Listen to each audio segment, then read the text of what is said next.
Power, fear, secrets, lies. Wit, whimsy, wonder, wisdom. I kind of wish I had a John Williams soundtrack to go behind those words, but I don't know, Rick, can you help me out a little bit there? Power, fear, secrets, lies.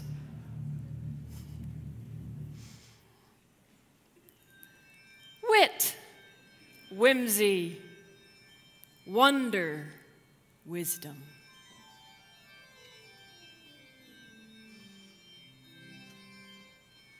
Beautiful. Thank you, Rick.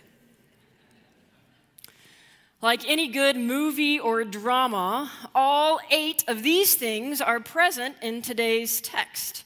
Matthew lays out the story for us, but we get to choose what values to walk away with.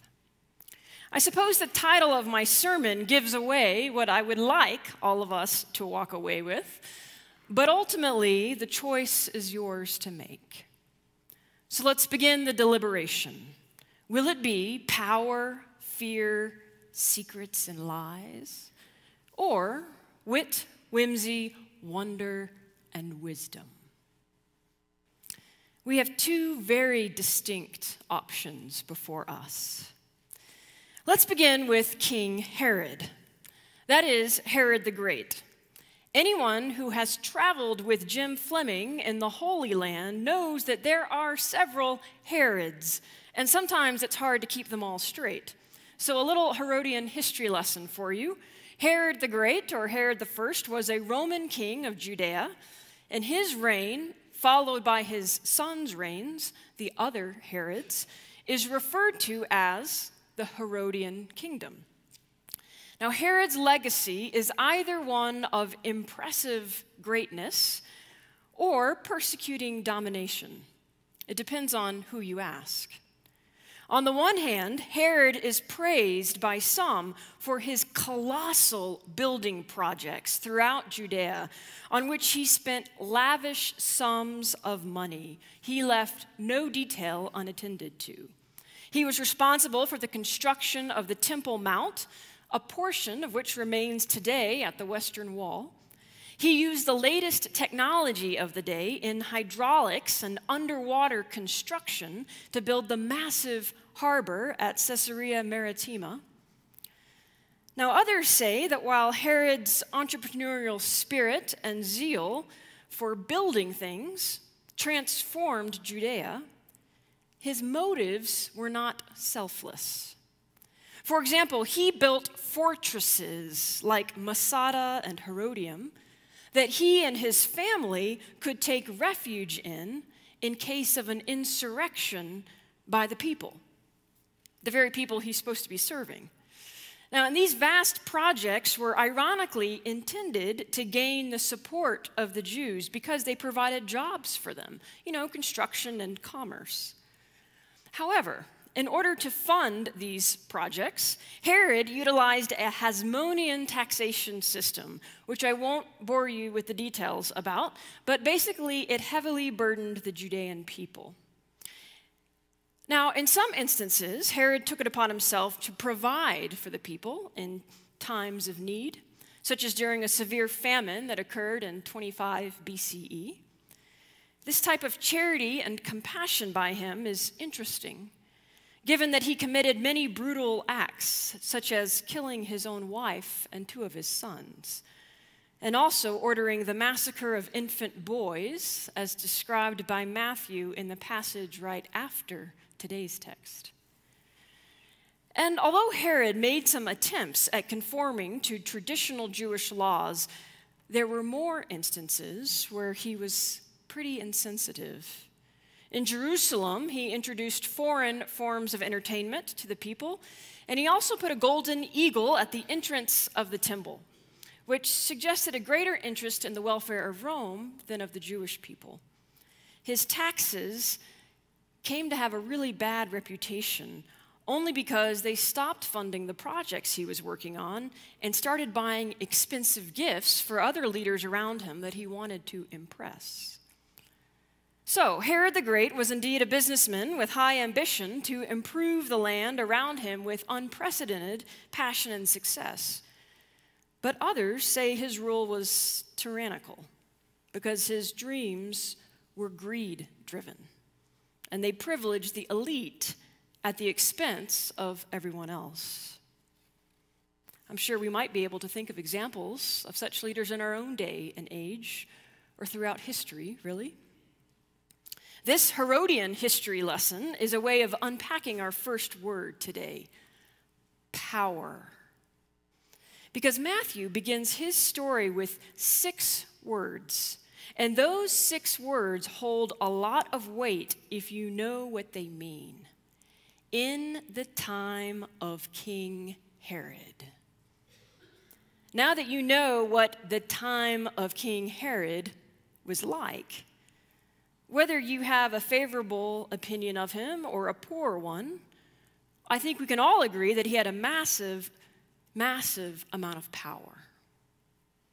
So, now to fear. When King Herod heard this, he was frightened. What exactly did King Herod hear that created fear in him? Well, fear sets in for this powerful king after the wise ones from the east, aka the foreigners, ask him about where they can find the child who has been born king of the Jews, because they want to pay him homage. Now, if you are the current king of the Jews, and there are people who, let's face it, aren't from around here, who are talking about a new king, that is certainly cause for fear. Because number one, how do they know something that you don't? Number two, how far has this word spread about this supposed child king? And number three, if they want to pay him homage, which is what they should be doing to Herod, thank you very much, then clearly there's a threat here. Too much is at stake. That is why Herod is afraid. Think about it. No grown adult in their right mind would be afraid of a baby. So his fear is not about an actual threat on his own health or safety. His fear is in direct correlation to his power, or rather, the threat of losing his power. Because so often, those who have power believe that power is a limited commodity just for a few to hold, rather than an abundant resource and right for all to claim. Now, after fear comes secrets. Probably the only thing worse than feeling fear yourself is the thought of other people knowing that you are afraid. Fear makes us vulnerable. So Herod turns secretive. He first calls everybody who's anybody, the chief priests and scribes, together to see what the heck these guys from the east are talking about. And his counsel there quotes the prophet Micah as if, yeah, everyone knows there's a new ruler coming from Bethlehem. Duh. Micah prophesied it. Isaiah did too. Haven't you ever sung, "Lo, how a rose ere blooming? 'Twas Isaiah foretold it." I'm not sure Herod had sung that song or read Micah or Isaiah, or at least not taken those prophecies seriously. So I imagine he leaves this esteemed room of people who tell him what he should have already known, and now he's probably embarrassed too, on top of being fearful. And so he calls the wise ones from the east and gathers them back around him. But he does so, as Matthew says in verse 7, secretly. In other words, he doesn't want anyone to smell his fear, nor does he want anyone to find out where this baby king is before he does. Secrets almost always lead to lies, don't they? Herod tells a lie. He says, go and search diligently for this child, and when you found him, bring that word back to me so that I can also go and pay him homage. Herod has no intention of paying homage to this baby. No way in heck is he going to bow down before something that he sees as a threat to his own power and reign. He lies to the wise ones, perhaps making them feel like he's genuinely interested in their quest and this amazing new baby that's been born. But nothing could be further than the truth. He lies to get what he wants, not thinking of how his lie will hurt others. Power, fear, secrets, lies. There's a lot of that in today's text. And while we have 2,000 plus years of history on our side and can see the power, fear, secrets, and lies pretty clearly in this text, we have to always ask ourselves, could these same things be in our lives today?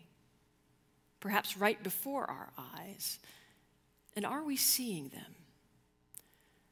Or are we so accustomed to living in our own spheres of power and control that we can't even sniff out the fear, secrets, and lies that are inevitably hanging around the allure or the illusion of power? I don't know, maybe the lesson for us today is to walk away with Herod's power, fear, secrets, and lies, because we need to search those things out in our own lives, in our own communities, in our own church, in our own country. Can we see those things around us? Can we name them from what they are? Can we repent of them? So that those very things have less power on our lives, less pull on our hearts, less persuasion to our minds. Now that is work that can take a lifetime. And we all need to do that work. But as we do that work, we also must remember that we can't end there. We can't just look for the darker forces around us and expose them. We have to shine some light too. Remember what Isaiah foretold, arise, shine, for your light has come. Your light, our light. The good news that God sent into the world in Jesus Christ is not just the absence of the bad, it is the presence of good, of really good, like God-like good. Wit, whimsy, wonder, and wisdom-esque good. You've probably guessed by process of elimination that the wit, whimsy, wonder, and wisdom in today's story comes from the wise ones from the East. A mysterious group of travelers that honestly we don't know a lot about. If later tradition has often pictured the Magi as kings, as we just sang about earlier, the actual Greek term for Magi used here has many possible meanings, but none of them suggest royalty.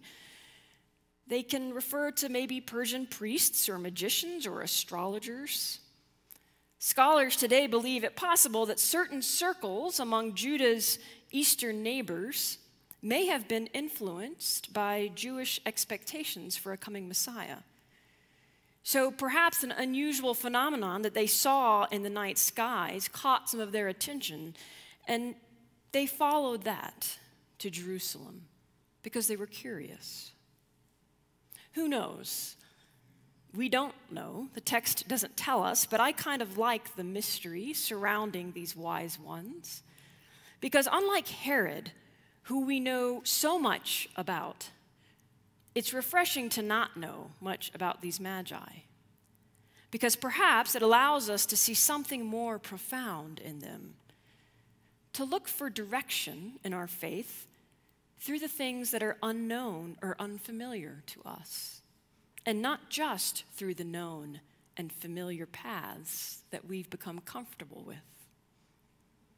The first ones to pay Christ homage, to really see him for who he is, a leader of a whole new world, are people from the outside of the inner circle, the outside of the regular community and religious tradition, the outside of the country even.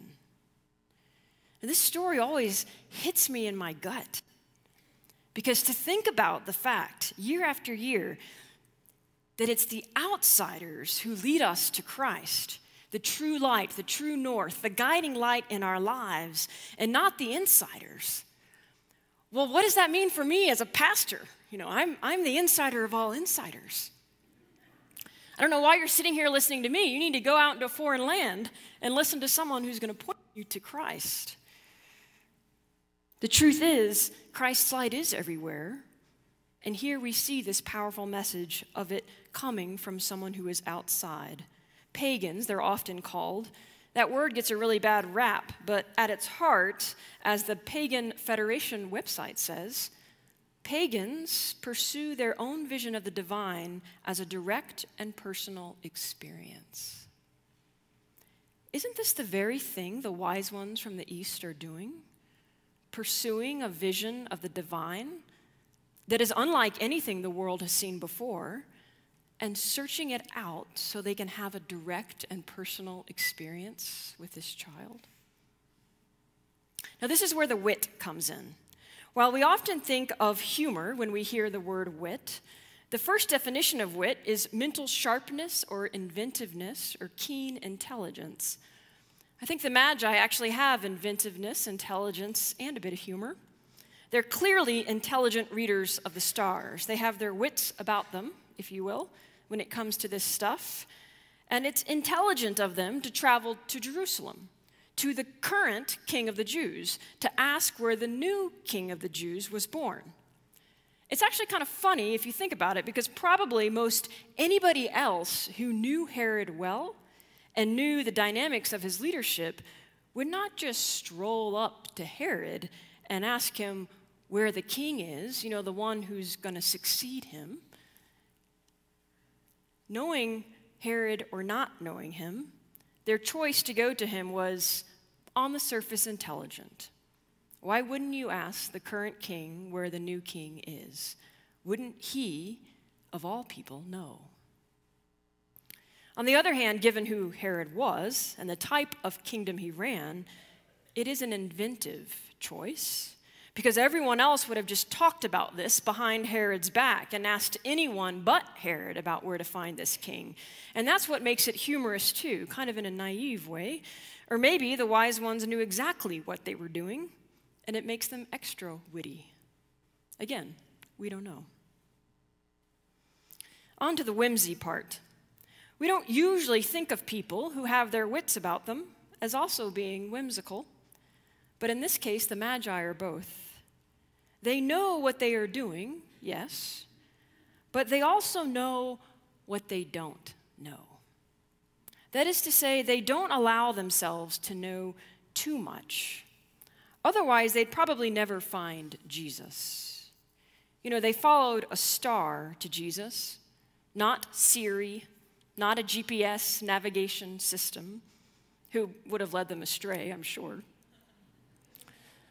From their perspective as astrologers, it may not have been whimsical or fanciful for them to follow a star, but for we modern readers, reading about people who followed a star to get to where they're going, that's kind of inefficient, isn't it? Sounds nonsensical to us. A side note for us is, I wonder if we took the Bible more seriously, if our lives might appear more whimsical and crazy to the outside world than they do. Acting like Jesus is a pretty crazy life to live. Closely related to this whimsy is wonder. Wonder is a feeling of surprise mingled with admiration caused by something beautiful, unexpected, unfamiliar, or inexplicable. Wonder is what the Magi felt when they came upon Mary and the baby Jesus, and they knelt down to pay him homage.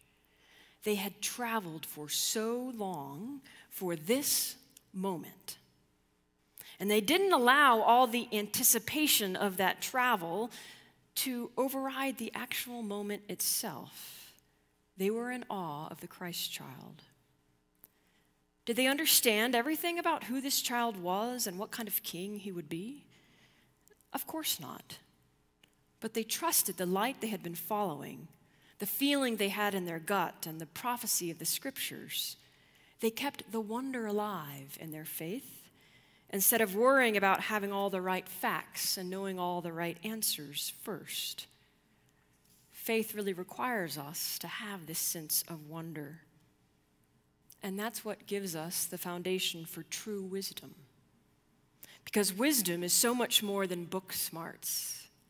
Wisdom is experience and trust and faith.